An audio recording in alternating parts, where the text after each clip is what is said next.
Hello friends, this is Yusuf Rahman Halari over here again. Welcome to my channel Creating Wealth by Anul. Today I am going to make a video in USA inflation, its effects on the Fed policies and the world market. Yesterday I had released two videos, one on the Indian inflation and another one on Indian industrial production data released by the government of India. So let us begin this video by the data given by the government department in USA.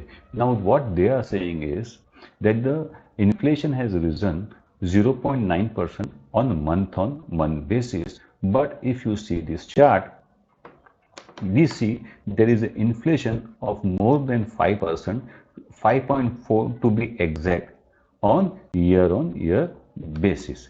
Now, if you see over here how this inflation has come to 5.4%, the first item that is pushing up the inflation in USA is a rises in gasoline prices, the fuel prices. The fuel has risen by around 44.5%.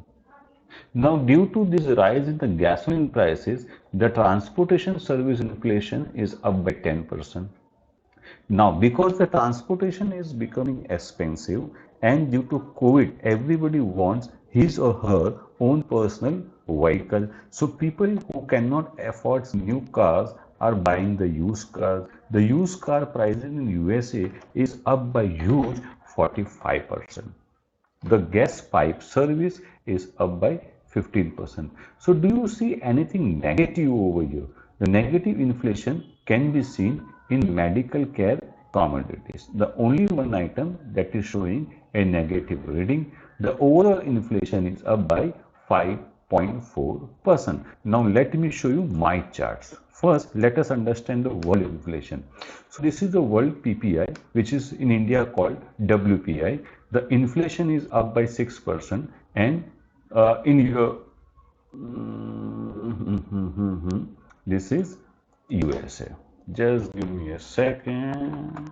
This is USA. So this is USA PPI and this is USA CPI.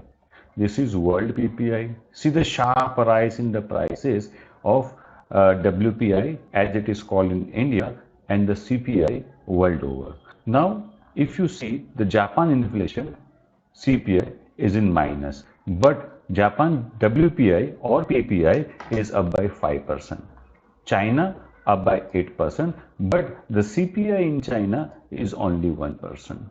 If you see the Indian, the WPI is 12%, and the CPI data released yesterday shows that inflation in India is 6.26%. Now let me show you my another chart. Then we will go to the yield department and the Fed department. So you see over here, these are the futures of the commodities, eatable commodities, coffee, sugar, orange, wheat, rice. The corn prices on year basis is up by 63%, soya up by 55%, soya oil up by 130%. Okay, now coffee up by 52%, sugar up by 42%, coffee up by 52%. So you see every item, you name it, is in positive other than the orange juice, which is flattish on 0.18%. Now if you see the gasoline prices in USA future, they are up by 91%. Brent crude, WTI crude are on and around 90%. So the rises in the crude prices and the gasoline prices is increasing the inflation world over. Now what are metals doing? Metals. Aluminum prices up by 50%. Copper prices up by 50%. Zinc price up by 42%. What is happening to rebars?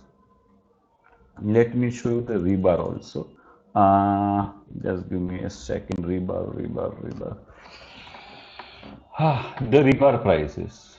The rebar prices up by 50%. The hot coil prices, which are used to manufacturing cars, are up by 60%. So what is happening? The rises in the commodity prices, the base metal prices, the iron prices, the crude prices is giving rise to the inflation in PPI, also called WPI. and the rise in food prices is giving the rise in inflation data on CPI front. Now we have understand the inflation.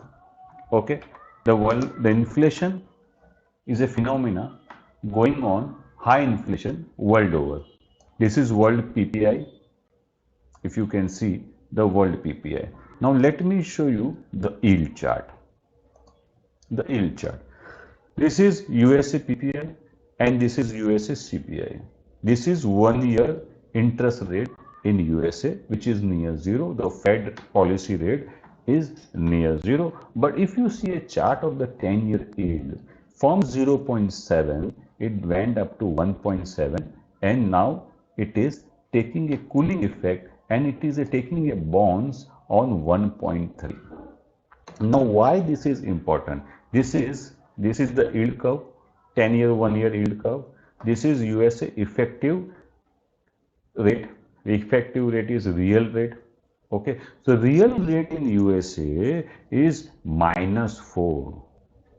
Inflation is so high that if you keep your money, if you buy a USA bond, actually you will be making a loss, because you will getting a rate at 1.3 and the inflation is more than 5%.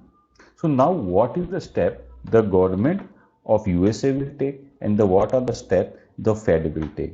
By the end of September, the government is going to stop the unemployment benefits. I think so.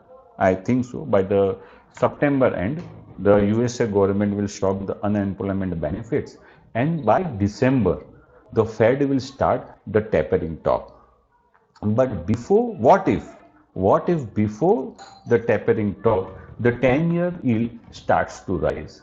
If the USA yield goes above 1.7, it will create a risk of situation for the world stock market. Now the question is why? The rally world over is funded by the cheap QE program conducted by the Fed. If Fed stops the QE, it will create difficulty. It will create difficulty for the borrowers. Okay. Now, if the interest rate in USA starts to rise, it will lead to rise in interest rate world over. The cost of borrowing money will increase. The EPS will get reduced. If I'm paying, or I am a company and I am paying interest, it is leading to my expenses, right? So the biggest threat to the stock market today is high inflation. If the inflation doesn't come down, now three things are in this coming 5 months. Three things are going to happen that are the biggest risks to the world stock market. First, the high inflation. Second, the stoppage of unemployment benefit by the USA. And the third, the tapering talk or the starting of tapering by the Fed. If this leads to the rise, if this leads to the rise in the inflation, in the 10-year yield, if this leads to the rise in the 10-year yield, bonds of USA government, it is going to create a difficulty for the stock market, and the stock market will take a breather. Friends, if you like my video, if my video was informative to you, please do not forget to share and like my video and subscribe to my channel. Thank you very much. God bless you and good night.